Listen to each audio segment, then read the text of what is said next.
My goal is not to make this a political channel, but today is election day, so I wanted to discuss an overlooked detail that I notice.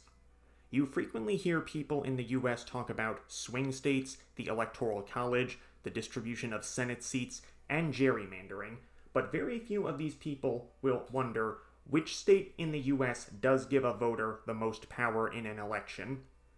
This isn't exactly scientifically backed, but the answer is New Hampshire. It's second in our presidential primary process. Many presidential candidates will drop out if they have a poor performance in the first handful of states.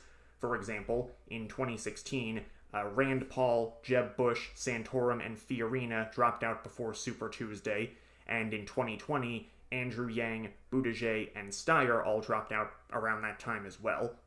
It is a swing state, and both of its congressional districts are swing districts. Funny enough, this chart from the BBC doesn't list it as a swing state, but throughout the years you can see that most of its races are determined by margins of a little less than 10%, which, considering how small the state is, that is not as much of a difference as you might think, even if it is 10%. Now, something you might notice about this is the governor has an election every 2 years. New Hampshire and Vermont are the only two states in the US where the governor's term only lasts for 2 years instead of 4, meaning that they vote for their governor twice as often as the rest of us do.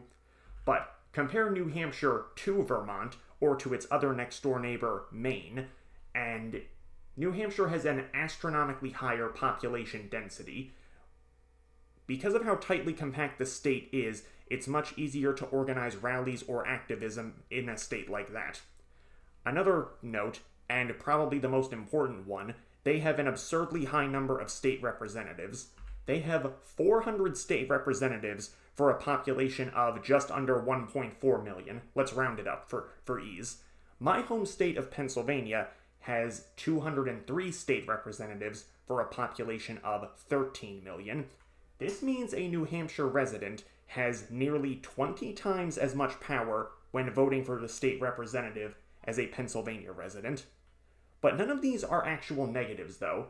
In this chart here, New Hampshire being highlighted in yellow, you can see that they have some of the highest voter turnout in the country on average. If you want people to show up and vote, then they have to have a good reason to do so by feeling like their vote actually matters. And up there, even if it's just for the governor's race or for a state house race, their vote does actually matter.